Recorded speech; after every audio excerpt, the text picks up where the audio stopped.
if you're going to do it, just make sure you go all in. Just no regrets. Just go all in and just do it. Yeah.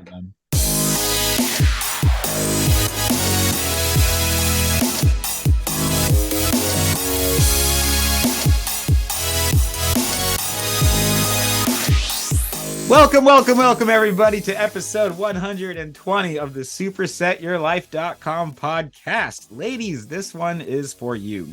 We're going to talk all about what the carnivore diet can do for women.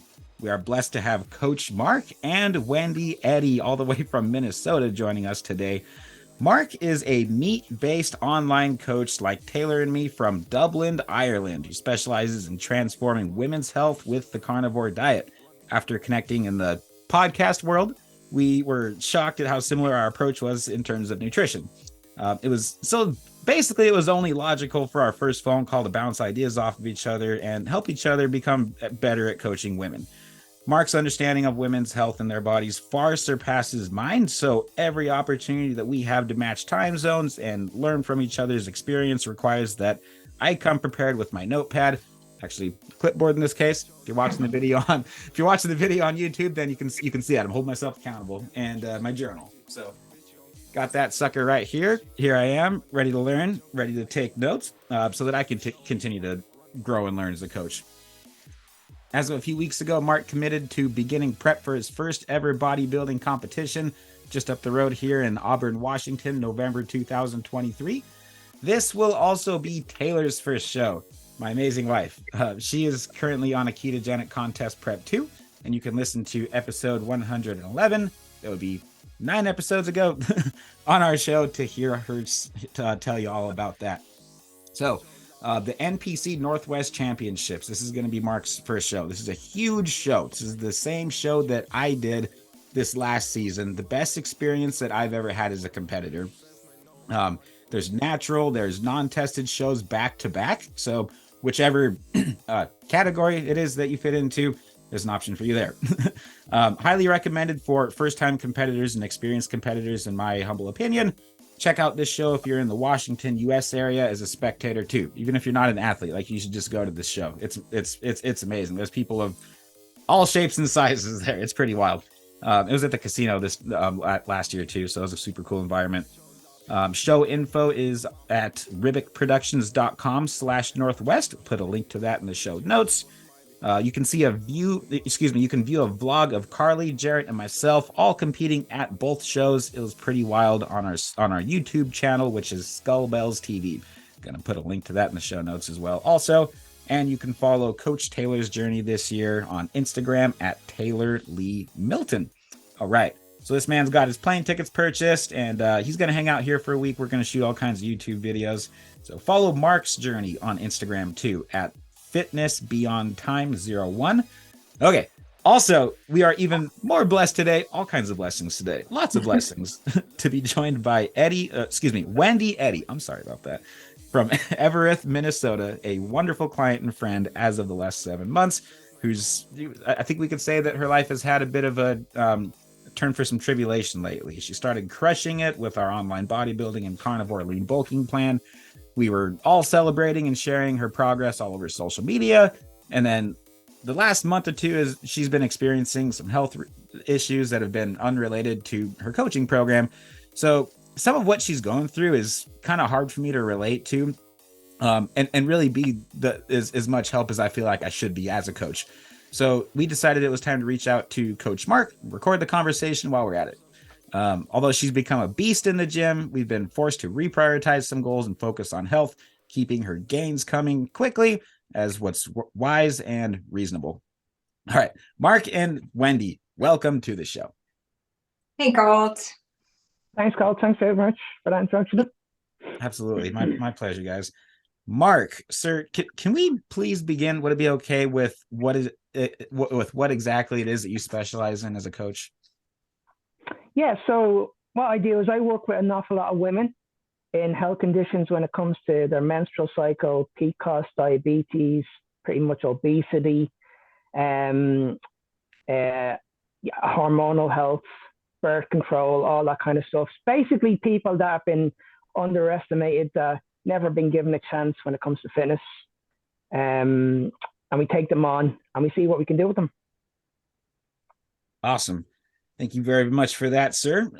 Why have you decided to compete in a bodybuilding competition this year? Okay, so I've always wanted to compete in a bodybuilding competition because I've always been body conscious, always. At a younger age, I went through pretty similar to what you went through yourself. I went through anorexia. Yep. So at a young age, about 14 or 15 years of age, I took it to the extremes. Sorry to cut you off. Body conscious. Sorry to cut you off. Just for the record, it's body dysmorphia. My problem was always eating too much. Body dysmorphia. Sorry, go ahead. Okay. So yeah, my one was basically a bit too less. So basically, what I was doing, I was exercising like about nearly 8 hours a day, and I would probably be eating about 100 calories on that day. So wow. I was getting very, very, very, very thin. And all I was doing here was getting obsessed with just having a six pack. Look in the mirror and just make sure I have a six pack. I thought that was it. Once I've got a six pack, I'm self-made. That went on for a very, very long time. I had a bad relationship with food, ended up in all kinds of therapy. Fast forward then 5 years later, then I was brought into a school. I learned how to do rugby. I learned how to do discipline. I learned how to put more weight on, strength training, just basically understanding the body a little bit more. But I was always self-conscious about putting myself out there. And I think to this day, I'm still the same. Like every time I go into the gym, you'll never ever see me with a t-shirt on. You'll never see me with a vest on. Very, very rare. And I think that's all to do with when I was brought up in anorexic.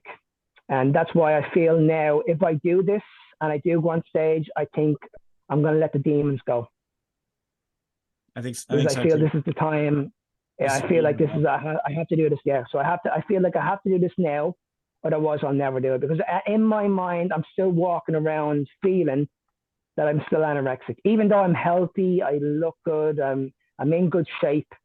Even when I'm on holidays, I'm still covered in like one or two t-shirts. And it's just that fear. So by me walking out in front of an audience and stepping on a stage, I'm probably going to get really emotional, because it's just going to be a big, big deal for me.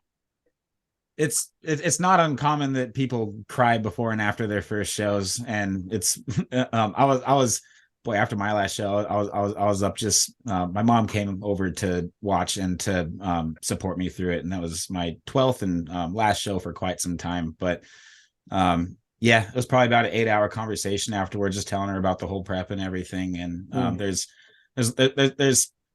you become a different person through the entire process, and you've done enough bodybuilding, not competitive bodybuilding, but body manipulation, to be able to know and understand that the real value that you get out of it is the discipline and who you become through the process, right?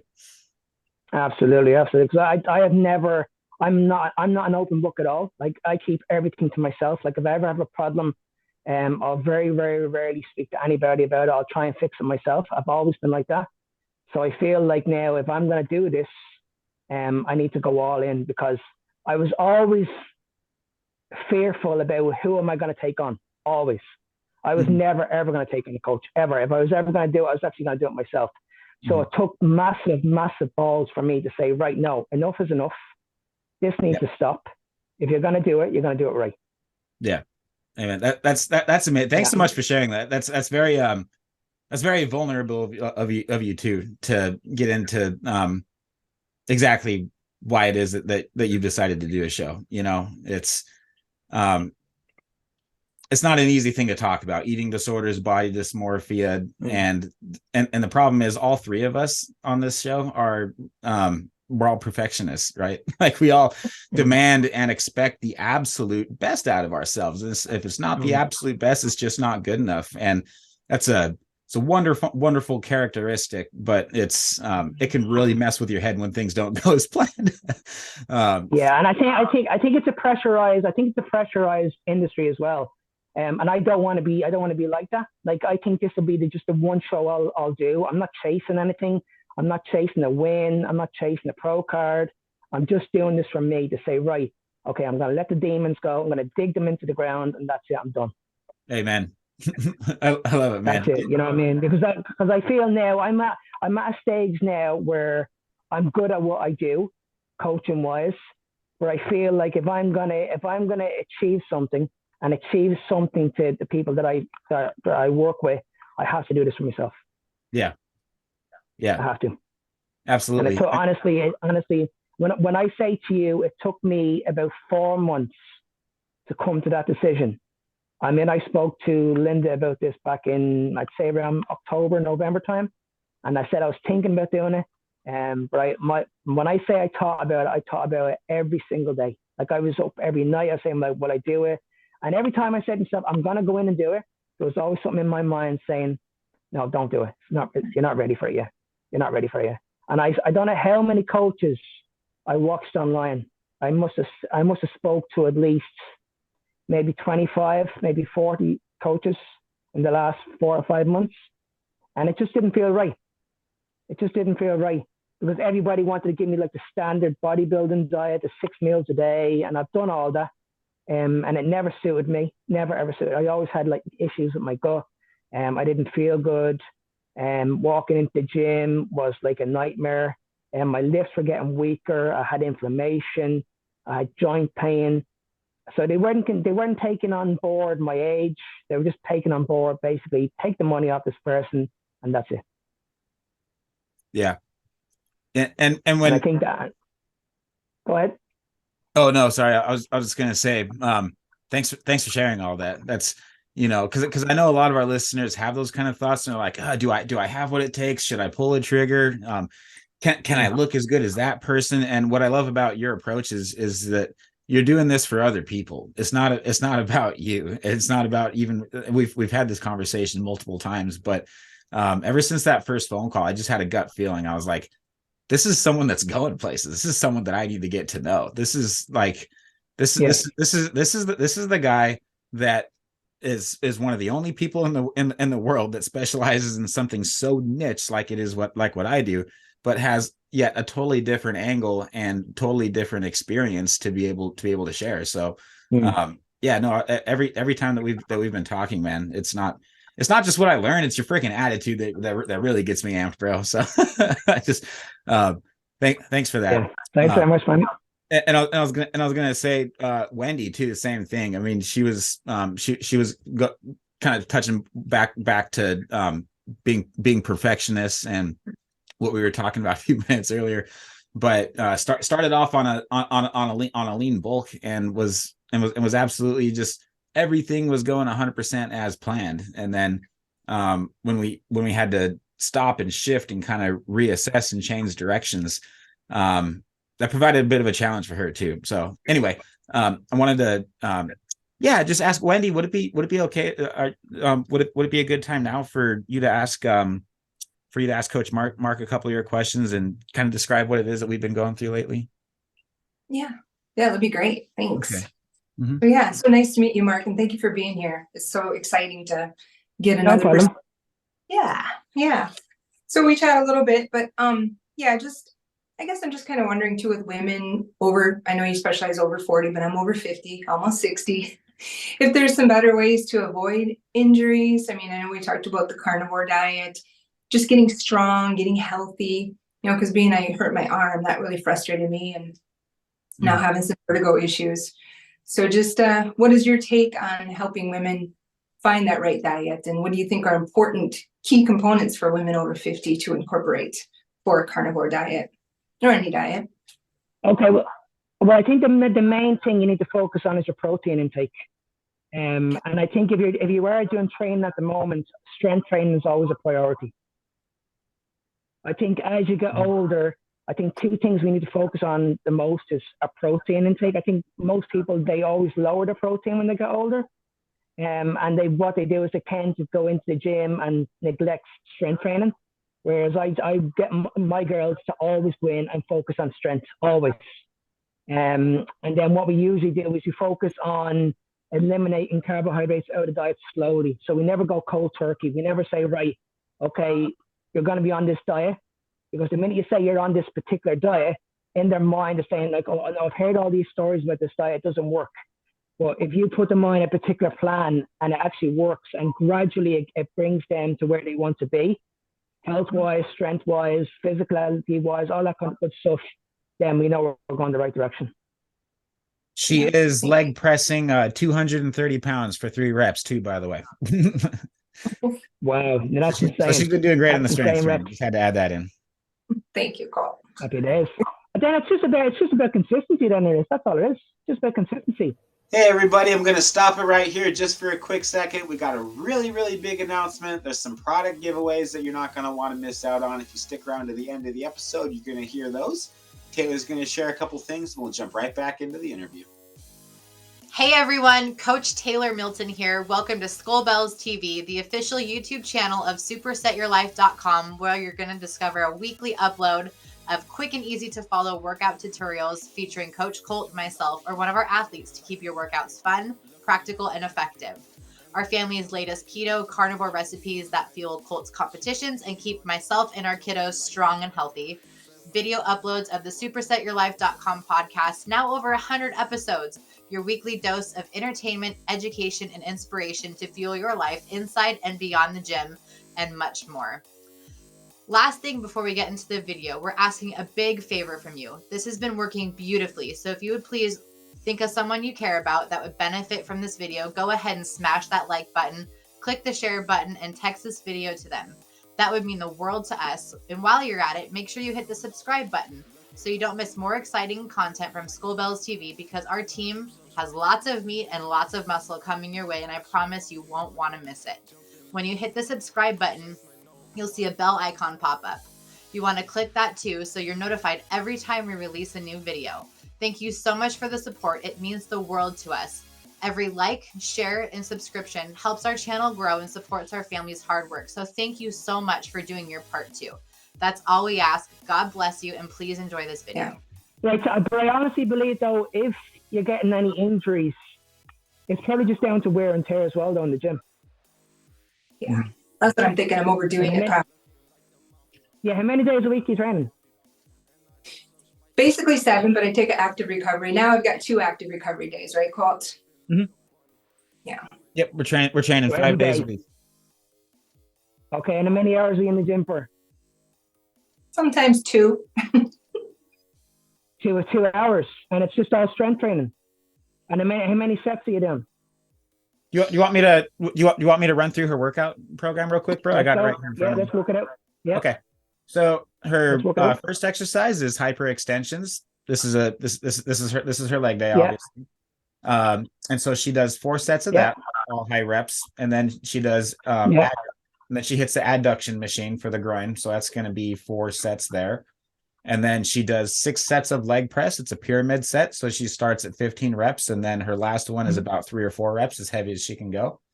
And then she works calves in between sets. If you're on the leg press, like that's kind of the rule, right? Like you have to work calves in between because you're right there, just calves too. So then she does 5 sets of lunges, 3 sets of shoulder presses, and because you like to throw random things on at the end of your day too. I'm like, I didn't put that in there. She goes above and beyond. She's more than a perfectionist. But anyway, so you pretty much get the gist of it. A couple other things that she threw on this last one too. Yeah, RDLs with dumbbells, and I want to work the legs and glutes as much as I can, so I can, milk my arm a little bit while I'm not using it as much. Okay, and then outside the gym, are you quite active? Like, what goes on there? Usually, but it depends on the weather. I like to snowshoe and ice skate, but when it's 20, 30 below, it's like 5 feet of snow outside her front door, bro. Yeah, I get lots of outside activities, shoveling, lots of shoveling. But so, and I work 10-hour days, so I think that's a lot of my downfall, is sitting in front of 2 huge monitors 10 hours a day for my work. And I've been doing that for many years. And are you training fasted, or would you have a meal inside you before training? Fasted. Yep. Okay, so for me, I think there's 2 things we need to look at here. Like, what's the meal before? What's the meal like before you train the night before? What I'm on now, steak.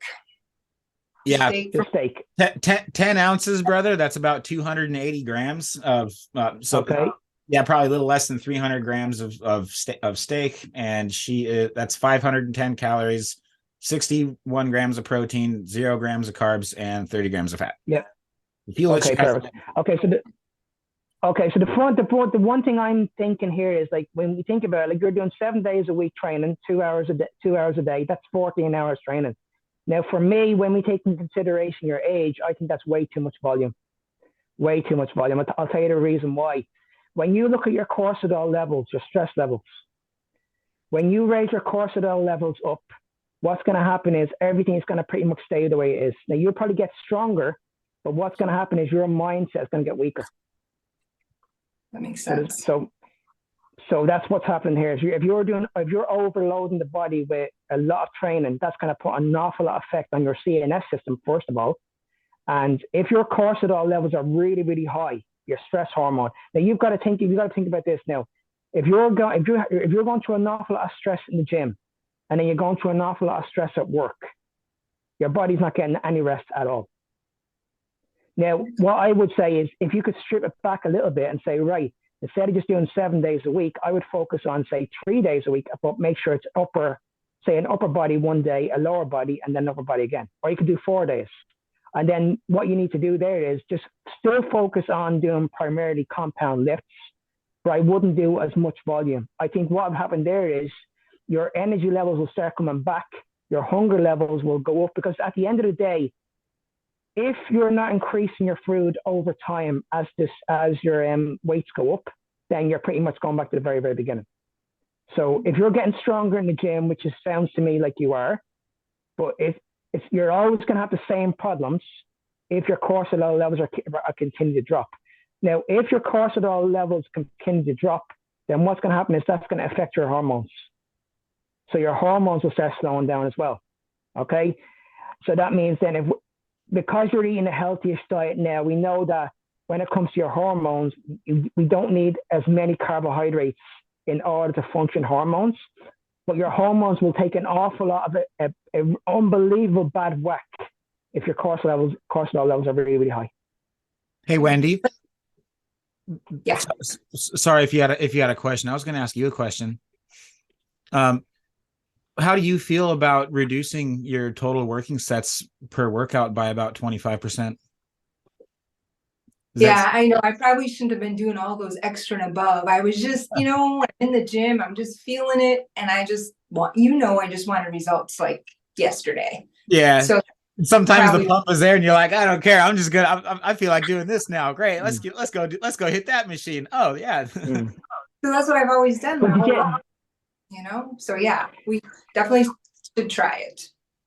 Okay. But I feel as well that I think that for me personally, less is always more.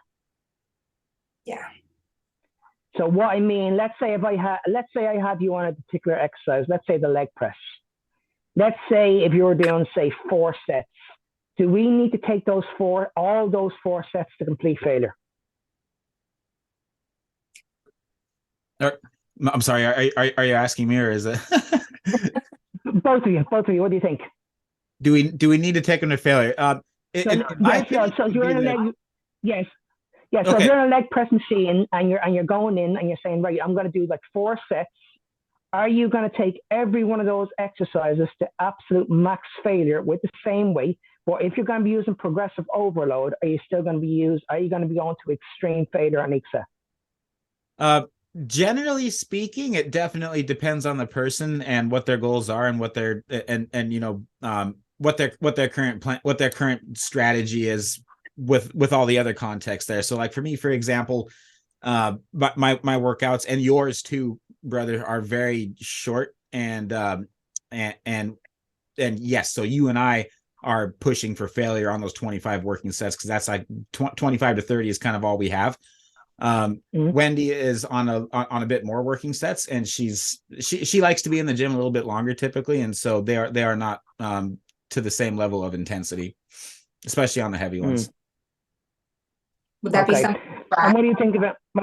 Go ahead, Wendy. Yeah, for sure. I would love to get you on the bandwagon that we're on, Wendy, which is a little less intensity cardio, but a little more cardio, because then you're just moving and it's less intense, but like longer walks to where you're definitely burning calories, but it doesn't really feel like cardio. And then the time when you're in the gym, like you hit it hard and you get out of there. And so that's basically what Yeah. Mark and I are both doing. He puts ankle weights on and walks a half hour to the gym, does his workout, and then a half hour back. And Wendy, can I ask you a question? When you're doing your reps, like how many reps are you going for on each set? Are you going for strength or hypertrophy? What are you doing? I've been just not doing heavy weights to begin with. I guess I'm just going for sets. Just more reps in my set, more reps with a lesser weight. Okay. And then some of them I increase the weight though. So, and then do less reps. Okay. And is it time under tension, or are you just moving the weight? Cole's had me on some, like, just do a whole minute for some of them too. Just work on them for. It's kind of a mixture of everything. Yeah. Yeah. That sounds good. Yeah. Yeah. I honestly believe that the only thing that's holding you back is the amount of volume that you're doing in the gym. I think we haven't spoken about your food at them yet, but I think when I look at your training volume, I think if for 7 days and then twice 2 hours a day, that's 14 hours. And then if you're doing a 10-hour shift in work, I think that's putting an awful lot of stress on your body. And we know that you don't grow in the gym, you grow outside the gym. So your body needs to recover outside the gym in order for you to get to the success that you want. So if you're going to the gym, you're bashing your body, you're bashing your body, you're bashing your body, eventually that's going to have a toll on you and you're going to get injuries. You know what I mean? It's going to come to a stage where you're not going to enjoy the gym anymore. Yeah. And once it comes to that, then you're pretty much at the very, very beginning. And plus, it will affect you mentally as well. So if you're going through anxiety or if you're getting depressed, that's all down to too much volume in the gym. Mm-hmm. I can understand when Cole says it comes down to the individual. Yes, it does, but I also believe it comes down to lifestyle. If you've got a good lifestyle and you haven't got as much work as you've got, Wendy, then I would say, yeah, go into the gym and maybe add a little bit more volume. But I would never, for me personally, I would never have anybody do a longer workout than, say, 60 minutes. I think if you go in the gym with the right mindset, with the right intensity, you can get your workout done in 45 minutes to 60 minutes. I think for the extra 2 hours, I think we're just wasting too much volume on exercises that are pretty much not needed. Mm-hmm. And you know what? But if we were to, I'm going to throw out a suggestion too, Mark. I'm just spitballing ideas, but for Wendy, I think that correct me if I'm wrong, but the gym is a place where it's kind of your stress relief too in a lot of ways, and so it's almost like you're definitely doing those extra sets because you might have had a stressful day or whatever, and it just makes you feel better knowing that you did a little bit extra. However, Mark, you're absolutely right. That is definitely a very, very fast track to overtraining. My suggestion would be, Wendy, we can do some other exercises too, if you would like to be in the gym longer. That isn't kind of beating a dead horse. It's like, okay, but shoulders, check. We got them. What else can we do that might be a little more effective right now? Or like, can we do some active recovery or do some HIIT cardio or something fun and different? It doesn't necessarily have to be more of the same. I feel like that might contribute to the cortisol levels she's been experiencing. Would you agree with that, Mark? Yeah, I would definitely agree with that, Colt. But I would say, like, if you're going into the gym and you want to have that extra half an hour or hour, this is what I was saying at the beginning. Do you have to make sure that every single set that you do needs to go to failure? Or if you are going to be in the gym for 2 hours, what about if you just do 2 or 3 like warm-up sets, like pump sets, and then that last set is when you give it absolutely everything. I think you will recover a lot faster that way if you were to do 2 hours training. But if you're going to the gym and you're hitting every single set that you do in that gym to failure, I think eventually that's going to catch up on you, and that's when you're going to get injuries going forward. Yeah, don't want injuries. Yeah, and I think that's what's happening. I think what's happening is, yes, you are breaking down muscle, but you've got to understand that when you're lifting a certain way, you are working your joints as well. And I think the more loads that you put on your joints, eventually that's going to catch up on you long term. Mm-hmm. And I just feel that if we just strip it back a small bit and focus more on the nutrition and step away from too much volume in the gym, I think you'll be in a much better mindset going forward. And I think you'll get the results that you want faster. Like if I asked you, Wendy, what's the goal? Like what you actually want to achieve in the gym right now? What you want to do? I just want to get fit, stay fit, and be healthy. I do have osteoporosis too, so of course that's a concern of mine. So I want to do the strength training to just get stronger. Yeah. And then be able to get into 60s and 70s, you know. So it's just a mindset that I think I just wanted it too fast, and I definitely went too far. Amazing. And then when you're working, are you sitting at a desk with me all day? I'm up and down a lot. So I have a sit to stand. So that in that aspect, then I would focus on, you're able to move, you are getting movement around. Do we actually need to put cardio into your program if you're getting steps in throughout the day? Now, I would say on your days off when you're not training, I would say, go for a walk in the afternoon. At least we're keeping up our exercise that way. But I would say when we're in the gym, let's just focus on getting stronger, really, really strong. And let's keep our calories higher on those days. And then the days that you're not putting in too much work in the gym, let's lower the calories a small bit. But I would always make sure that pretty much on both days, your protein, like how many grams of protein on the moment? Currently, so a little bit of context. I'll just give you the crash course on what her macros have been. We started her off at 1619 calories. That's 195 grams of protein, 1 gram of carbs, and 93 grams of fat. Now, I know it's not how you do your macros, but that's how we do our lean bulks over here. that sounds good to me, because that's a high level of protein. That would be perfect for me. And what weight are you, Wendy? 120. Yeah, so you're eating probably around 2, maybe 2.5 grams of protein. So yeah, that's a good figure. So yeah, I would just keep that. I keep the protein high. Mark, sorry to cut you off. Before we get too far ahead, we basically hovered around those ratios as needed, and then as of lately, I made the decision to switch her to keto because I was hoping that would reduce her her inflammation.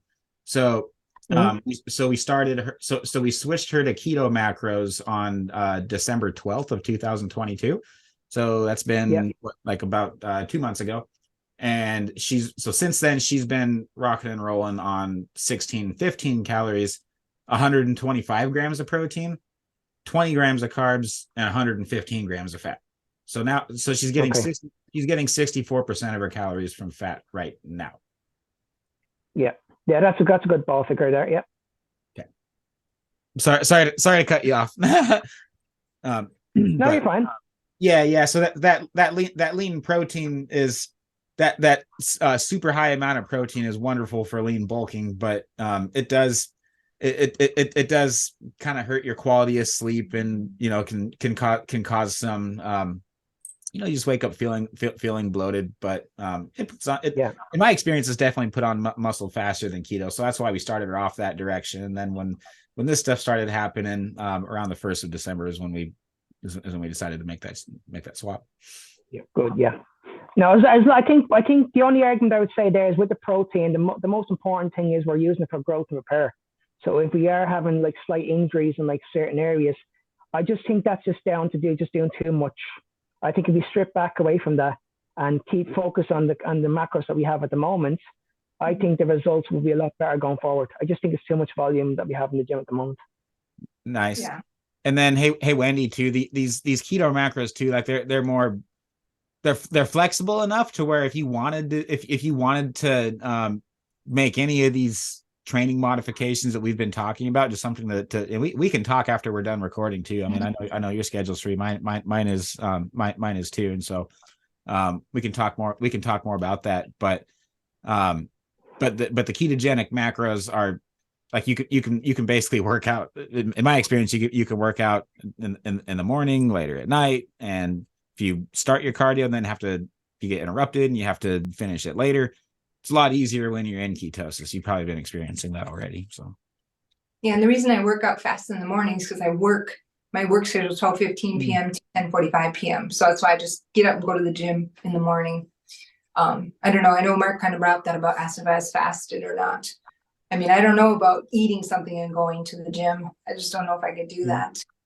What are your thoughts? Especially that hour of the morning. I don't think you need any food. I think that meal the night before is so important though.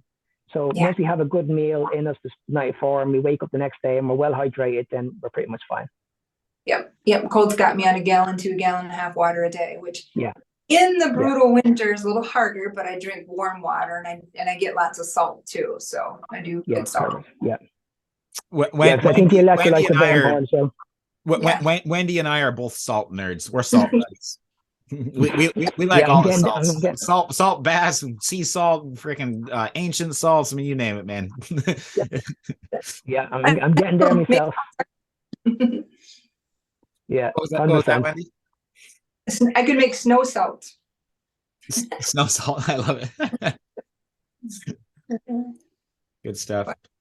Well, cool. Okay. So to kind of recap everything we've covered so far, is it sounds like we need to reduce overall training sets, overall training volume, and macros keep them the same and just change based on her satiety then, huh? Yeah, I think within a week, once you check in with each other, I think if you lower the volume down, keep the macros the way they are, I think everything will recover a lot faster. I think Wendy will be in a good spot. Mentally and physically, and then that's it. Then just it's all the consistency then, and see where she goes from there. Awesome. The next step in her phase is going to be for us to increase. We're following Robert Sykes's mock contest prep strategy right now with her, and so you can do it to build muscle too. It doesn't necessarily have to be a cut, and so. My next step was going to be to take 5 grams of fat and add them to her protein and keep doing that as long as she's still in ketosis. And so she'll probably end up like around 160 grams of protein per day by the time that we get to that next phase. And I was going to wait to start increasing protein until she starts feeling better. I'm wondering what your thoughts are on that. Like if she gets as high as 160 grams of protein.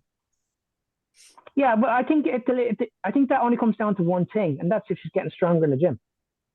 Okay. If her lifts are getting stronger in the gym, then that's a good sign. That's when you need to push the protein up. So that's what. But I would always make sure that those lifts are, you're making sure you see what those lifts look like, because there's a massive difference between lifting the weight off the ground like with pretty bad form, and then like you said, like trying to add a little bit of time on the tension, make the set a little bit longer, really dial down in those muscle fibers. But I think if every set she's getting stronger, then I think that's a good sign to push the food up. And especially your protein, I think, because the body will have to store it somewhere. So what will happen is that protein will be stored as either glycogen or it'll be stored elsewhere. Mm-hmm. Awesome. So what will happen is she'll fill it a little bit more as well.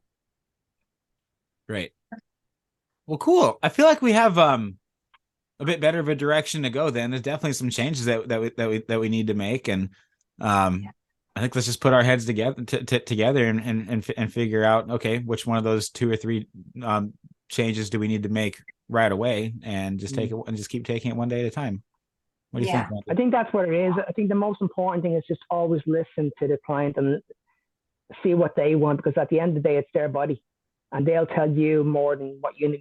At the end of the day, as coaches, we can always advise clients what to do, but at the end of the day, it's your body. You need to tell us how you're feeling on a day-to-day basis. Mm-hmm. So I think checking in on your client probably at least 1 or 2 times a week, even 3 times a week, just to say, how are you getting on? Like, can you show me your videos of your lifts? How was digestion today? Like, how did you actually feel like when you lifted the weight today? Like, was there any pain, anything like that? I think these questions are always valuable, because the more information you get from the clients, the more you can get them to where they want to be very, very quickly. Mm-hmm. And sometimes you don't have the answer right away, and you don't have to have the answer right away. The worst thing you can do is try to fix it. But so I guess what's been working for us has just been figuring out what the issue is and sleeping on it for a day or 2. And then sometimes I have the answer right away, and sometimes I don't have the answer. And then that's when I start calling people like you for help. 100%. Absolutely. I mean, for me, I was never like perfect at what I do, but I learned through clients throughout the years, and it made me a better coach. Mm-hmm. You know what I mean? I would always just give a person, say, okay, this is going to be perfect for this person. But the more I spoke to this person, say, right, okay, this doesn't work. What I gave you is just not working. And then the more information they feed me back, I'm saying, okay, maybe this direction is not working. Maybe if I put you over here and say, right, well, if this works. And then we do it for about 2 or 3 days. And then everything's going really, really well. They're losing the weight. The scale is going down. They have more energy. They're more alert. You know what I mean? They feel better when they wake up. They've got, when they go into work, there's no anxiety there. There's no depression. Everything just feels really, really good. And once we find that sweet spot, it's all about like just saying, right, this is what works. There's no point in going backwards. And all we need to do now is just progress to the next level. Mm-hmm. So when you're in the gym and you're doing a certain way, you'll say, right, okay, I've lifted like say 10 kilos on a deadlift. What can you do in 4 months' time? So if you've deadlifted say 10 kilos at the start, and say in 4 months' time, you've increased that weight up to say 40 kg.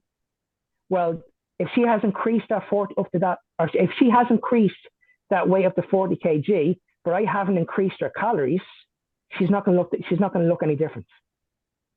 She's going to look the very, very same. And she's going to be prone to getting more injuries. Mm-hmm. And she's going to be fatigued. And that's when the cortisol levels are going to be up to here. Yeah. So her stress levels are going to be up to here.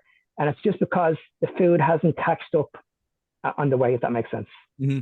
Yeah, something I probably should have mentioned too is that her fats. So you know this, if we increase protein and drop fats by 5 grams each, that will create a slow but steady downward trend in overall calories too. So Wendy, don't worry, we'll be monitoring your fats closely too, and making sure that you're if you're ever feeling like you're hungry or you're weak and bony and not able to hit your lifts like you feel like you really should, it's probably the time to my first knee-jerk reaction would be to go, okay, we probably need to increase fats and increase overall fuel. Yeah. Yeah. And yeah, 100%. Oh, sorry, go ahead, Mark. Go ahead, Wendy. No, go ahead. I was just gonna say, I know winter affects me. It's just so different in the winter. Every winter I feel like I go into this strange space. I can't explain it, but it's just different. I can't go outside and run around barefoot and ground with the earth. You know, it's like you gotta put on all these layers, start your car, just do all these things. And we didn't have sun for so many days, like almost a month we didn't have sun. And so I just know that affects me. It just changes all the dynamics. It affects all of us, Wendy. I'm in the same boat. Yeah. We go through the same stuff that you do. Yep. Yeah. Because like, look, September, October, November, I was kicking it, just excelling. And I probably shouldn't have went so hard. That was against Colt's advice. I just thought, I'm in the gym. I'm going to do 1 or 2 extra things just because I wanted to hurry up and get somewhere. But that obviously was not to go about it. So slow and steady wins the race, right? Right. And I definitely didn't help, because here's the problem. Okay. Let's just address the white elephant in the room. Wendy is a hard worker. I mean, she doesn't know when to stop. I also am a hard coach, and I like to push people really hard. And if they're seeing results, I'm just like, yeah, let's get the next PR. Yeah, let's get the next PR. And and you know what? This is just one of those things where we got to take a big step back. And I've definitely learned my lesson this year too. I've had way too many completely unnecessary injuries. And Wendy, I know you were worried about me too at a couple of those shows. Yeah. But particularly the day with going way overboard on deadlifting and actually caused some severe eye damage. So yeah, this we're both kind of wired the same way, and sometimes it's to our benefit, and sometimes it's to our detriment. Right. Mm. Yeah. But you're a wise man, and we needed to hear that. Yes. Yeah, no, I think when you're in the zone, I completely get it. I mean, I have days when I'm in the gym and I'm feeling really, really good, and I'm saying, will I just do that extra 1 set on the leg press, or will I do that extra 1 set on the deadlift? I'm feeling good, and when I do feel really, really good, I'll go for that extra set, because my body feels really, really good. But I won't do it often. Mm-hmm. I'll only do it when I feel really good. But I think the most important thing is how you actually feel going into that gym. Like, are you waking up excited? Like, are you looking forward to going to the gym? Like, when you wake up and you go, like, when you wake up in the morning, you're saying, like, I cannot wait to go to the gym today. I can't wait to kill it. The minute I have my earphones on, I just get in, I'm going to kill it. That's it. I think once you have that mentality, then you will have a really, really good workout, no matter how long it is. And I think that's what it comes down to. It just comes down to how much intense you're going to put into that session. Because I know for a fact that people can get a really, really good work in between 45 and 60 minutes. But I can also understand the reason people use the gym because of mental reasons.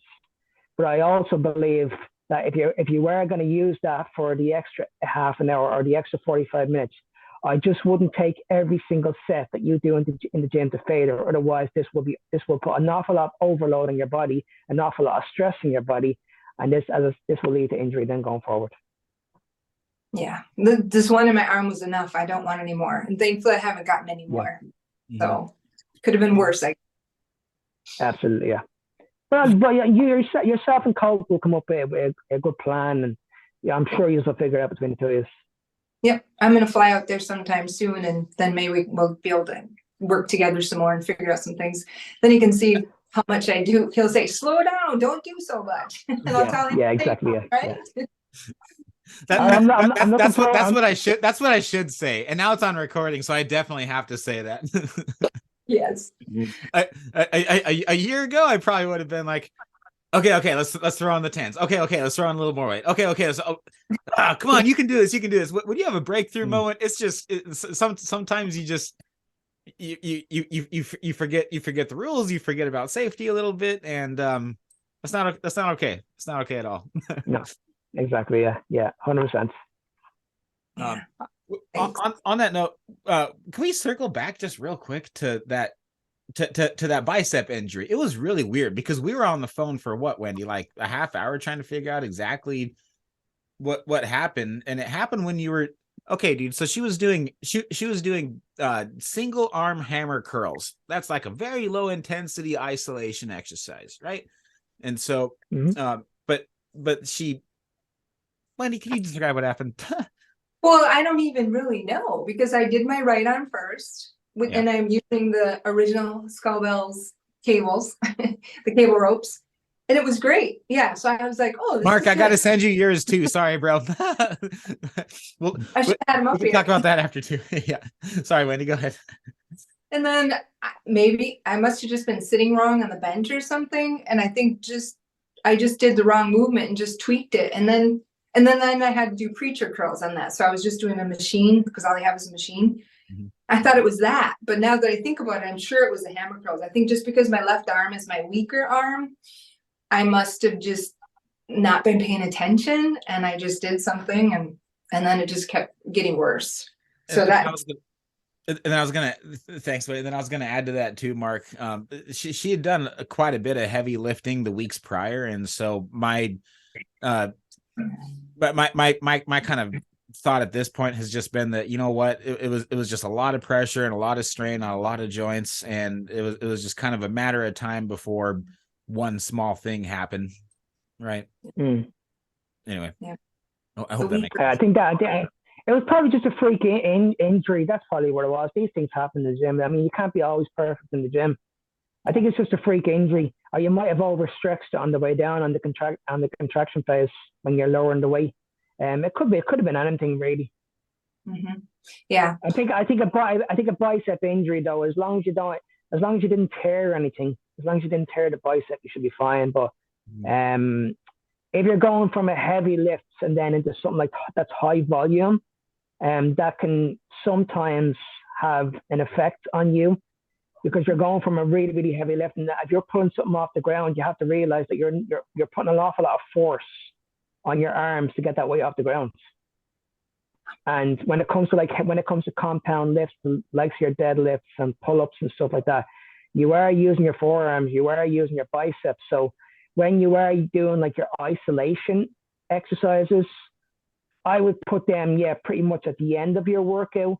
But if you're interested in getting big biceps, then you don't really need to focus on isolations unless you're doing single arm. Because I find a lot of people, when they're doing like a bicep curl, they'll always lift like this with both arms. But if you're right-handed and your left-handed is weak, you don't realize, but you're actually lifting more weight on your right side than you are on your left. So if you like you guys mentioned, if you're doing like unilateral movements and you're always focusing on the right side, you do a set of 15, left side, you do a set of 15, but you never let go of the weight. You just keep in your hand. But what you'll do is, let's say you'll have the muscle under constant tension. So you'll keep the bicep right here on the right side, but you'll do 15 like this side. So this muscle is constantly under tension. Then you'll rest this side and you'll do it over here. Now, if you do 2 or 3 sets on both sides, your arms are going to be on fire. Now, that, to me, that's only 1 set. That's all you need. Because if you take that muscle to failure, complete failure, then why would you go back and do another set? Doesn't make any sense. So I would do a few warm-up sets, get a bit of blood flow, but then I'd make the set really, really intense. So I'm going in my mind and saying, right, what will I do? Will I do a super set? Will I do a drop set? Will I do a rest pause set? Will I control the reps a little bit more? But I would always make sure that last set on each exercise is a really, really hard, intense set. I'm going to take that muscle to complete failure until I can't lift it anymore. Now, another way we can do that as well, if you're doing a bicep curl and you're saying, right, I can do the eccentric phase, I can push this no problem, but then when that part there, I'm getting weaker. You're only getting weaker on the way up, but you're a lot stronger on the way down. All right, so what you could do here is you could actually spot yourself. So you use the other hand to push the way up and then really focus on the way down, because you're actually going to tear the muscle more and you're going to actually do a lot more muscle damage to the muscle by lowering the weight down. Hey, Wendy, a lot of people think by doing this. Notice how he's touching his bicep on the way down too. So he can spot himself, but he's helping get his mind inside the muscle by literally physically touching his arm. And like it looks weird in the gym, but I mean, any experienced lifter, they know exactly why you're doing it. Yeah, because I think when it comes to muscle building, I think people always focus on the eccentric part of the lift. Mm-hmm. So they'll always push the weight out. It's like, let's say we're doing a chest press, you're pushing the weight. Now, I wouldn't do this on a bench press because it'd be obviously the safety, the bar and all that wouldn't be good unless you've got a spot behind you. But if you've got a machine and you're just doing, say, a press, and you just cannot press that weight out anymore, that's it, you're just finished. You could get someone to come along, push the weight out in front of you, and then you really, really lower the weight down. I can guarantee you will get another 5 or 6 or even 8 reps on the way down. Now, when you can't do that anymore by lowering the weight, that means the muscle's destroyed. Absolutely destroyed. There's absolutely no reason for you to go back in and do another set because it's already done. And the best part is your joints are still fresh too, because it's just the muscle fiber. You're just pushing past muscle failure. So it's just more strain on the muscle fibers, not the rest of your body. Absolutely. 100%. Yeah. 100%. That's awesome. That's why I think that when and for this one here, you don't need to lift an awful lot. Why? That's the best thing about it. You can always slow down the negative, control the eccentric, control the negative. And as I said, when you can't do any more, you can say, right, I can't push that weight anymore. I'll get my husband or my girlfriend or whatever to push the weight out, but I'll really focus on lowering it. Mm-hmm. And then I can promise you by the end of that set, you're going to be like, my God, I'm in so much pain. I feel amazing. You're better off just saying, right, that muscle's done, go on to a different exercise. Something else you can do, Wendy.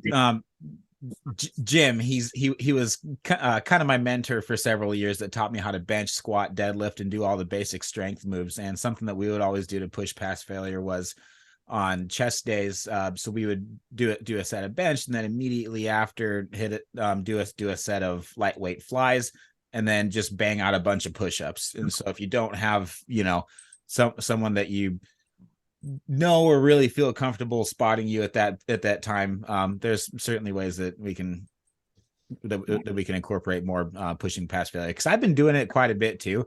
And this, Wendy, you and I have been talking a lot about blood flow restriction lately. And I mean, I've just been feeling amazing off of it. I really, really have. I'm like, wow, like I don't have to pick up a 50-pound hunk of iron. Like I can I can work my muscles just as hard. There's other ways. I'm not saying that blood flow restriction is like necessarily the answer. I would still like to experiment. I know you're not a huge fan of it. but I think that we just reach a point to where not everything has to be moving iron. There's ways, there's isometrics, there's hit cardio, there's other ways to build muscle. Yeah, I probably shouldn't have said hit cardio. That's not the best way. But read too many hit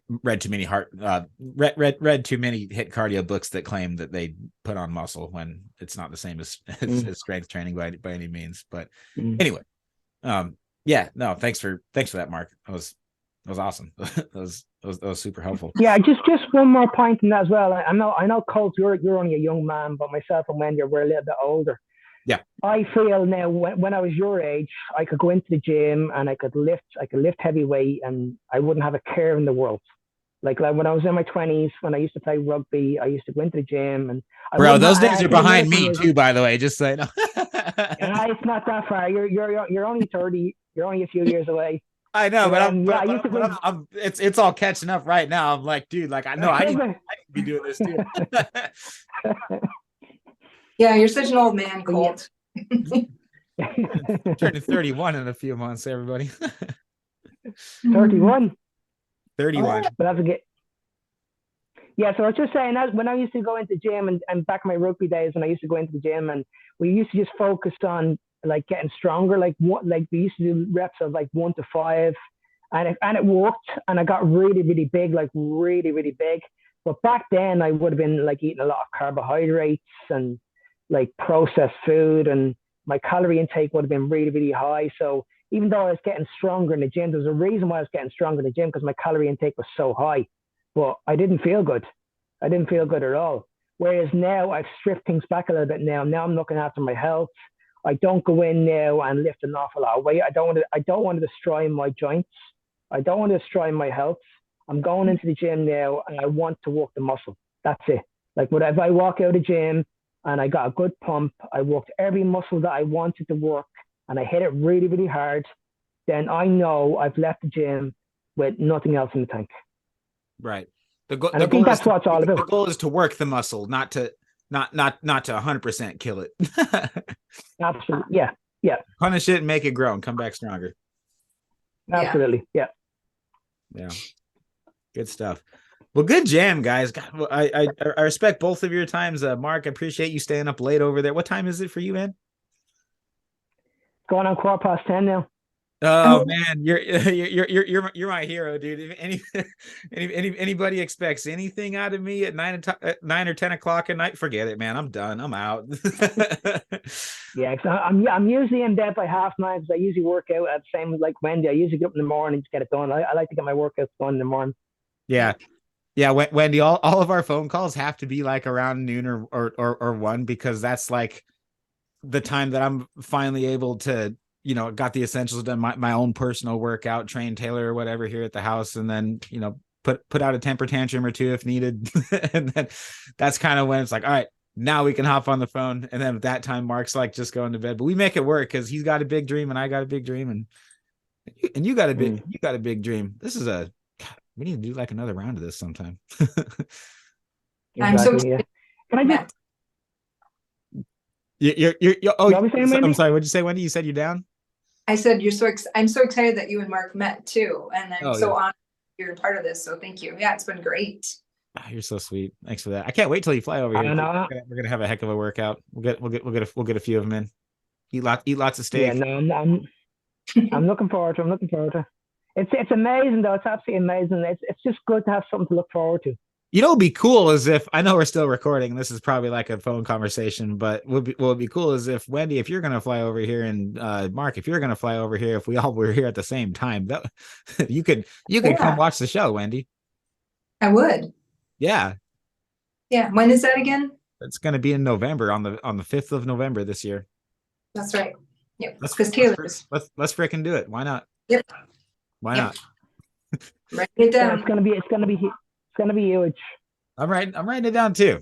I like that. This is how we do it. You know what? And I'm starting to notice that with a lot of health professionals too, and even professionals like Wendy too. Is just like,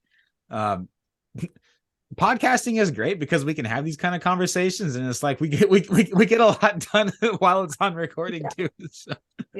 Yeah. And to think I was so nervous before this. Remember I said, oh my gosh, I'm so nervous. This is your first podcast. You did amazing. Thank you. Well, you two helped a lot. A lot. Did you learn much, Wendy? Yeah. Yes. Yes, I love it. Yeah. And I knew probably deep down that I was pushing it too hard, but that's who I am. But I just have to learn to back off a little bit. Because like you say, you know, getting older, you just have to slow it down a little bit and not think you're going to get results in 2 days. It's not possible. Exactly. Yeah. You know? Yeah. Cool. We're in this for a long time, Wendy, not a short time. Yeah. Yeah. I just wanted to bring up.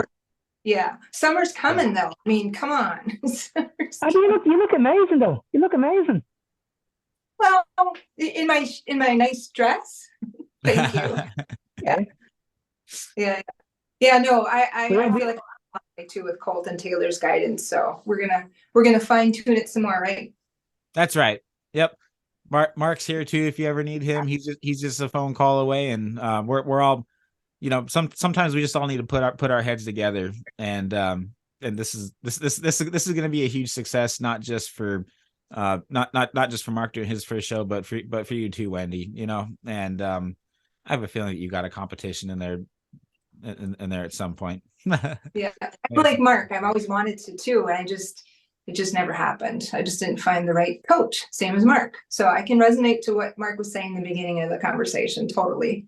So bite the bullet, Wendy, and just do it. Next year, maybe. Honestly. Yeah. Honestly, have a good think about it, and then just, as I said, if you're gonna do it, just make sure you go all in. Just no regrets. Just go all in and just do it. Yeah.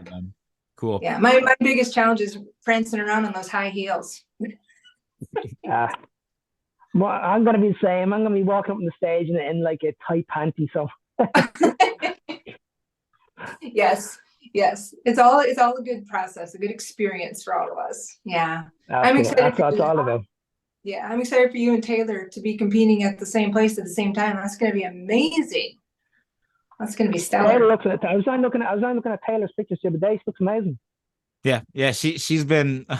Both of us, especially coming out of Christmas, the biggest thing we noticed was both of us lost a lot of bloat. We were so bloated for like for 2 weeks straight, man. It took a good week and a half to get all that sugar out of our systems. When we came back from Montana, like we just felt miserable, and it took us 2 or 3 weeks of being straight carnivore without any carbs to start feeling normal again, and for the brain fog and everything to go away. And so yeah, but she's been making some good progress. She's been getting a lot leaner around the waist. So thanks a lot for saying that. She'll be really happy when she hears it.